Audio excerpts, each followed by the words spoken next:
Hi, hello, வணக்கம். Welcome to masala spoons.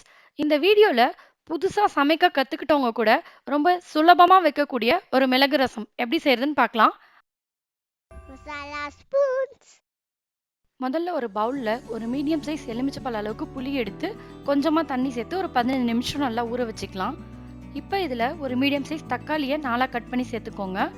அப்புறம் ஒரு ஸ்பூன் அளவுக்கு கல் உப்பு சேர்த்துட்டு நல்லா அந்த ஜூஸ் எல்லாம் நல்லா ஸ்பீஸ் பண்ணி பிழிஞ்சு எடுத்துருங்க. அதுக்கப்புறம் அந்த புளியோட தன்மையை பொறுத்து எவ்வளோ தண்ணி தேவையோ அதை நீங்கள் சேர்த்துக்கோங்க. அதில் சேர்த்துட்டு தனியாக எடுத்து வச்சுக்கோங்க.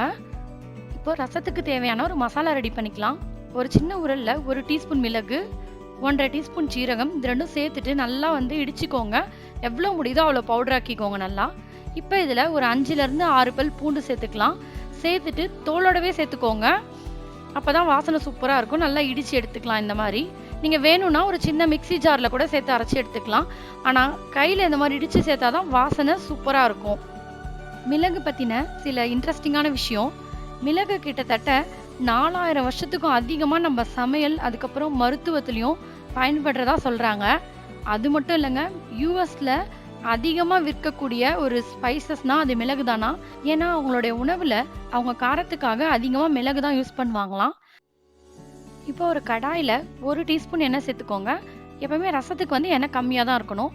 எண்ணெய் சூடானதும் 1/2 டீஸ்பூன் கடுகு, ஒரு 1/4 டீஸ்பூன் சீரகம் ரெண்டும் சேர்ந்து நல்லா பொரிஞ்ச பிறகு நம்ம இடித்து வச்ச மசாலாவையும் அதில் சேர்த்துருங்க. சேர்த்துட்டு லோ ஹீட்டில் வச்சு நல்லா அந்த எண்ணெயிலே அது ரோஸ்ட் பண்ணுங்க. வறுத்ததுக்கு அப்புறமா ஒரு 2 காஞ்ச மிளகாய், அப்புறமா கொஞ்சம் கருவேப்பிலை சேர்த்துக்கலாம். இப்போ இதில் புளி தக்காளி கரைச்சி வச்சோம் இல்லையா, அதை அப்படியே சேர்த்துக்கலாம்.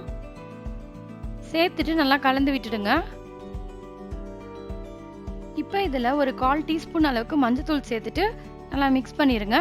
அப்புறம் மீடியம் ஹீட்டில் வச்சு ஒரு 5 நிமிஷத்துக்கு அப்படியே விட்டுருங்க. 5 நிமிஷத்துக்கு பிறகு பார்த்தீங்கன்னா அங்கங்கே கொதிக்க ஆரம்பிக்கும் இந்த மாதிரி. இந்த டைமில் ஒரு 1/4 டீஸ்பூன் பெருங்காயத்தூள் சேர்த்துட்டு கொஞ்சமாக கொத்தமல்லி இலை மேலே தூவிட்டு ஸ்டவ் ஆஃப் பண்ணிடுங்க. சூப்பரான பெப்பர் ரசம் ரெடி. நீங்களும் கண்டிப்பாக இதே மாதிரி ட்ரை பண்ணி பார்த்துட்டு எப்படி இருந்ததுன்னு கமெண்ட் பண்ணுங்கள். அப்படியே வீடியோ பார்க்குறது மட்டும் இல்லாமல் இந்த சேனலுக்கு சப்ஸ்கிரைப் பண்ணிக்கோங்க. தேங்க்ஸ் ஃபார் வாட்சிங். நன்றி.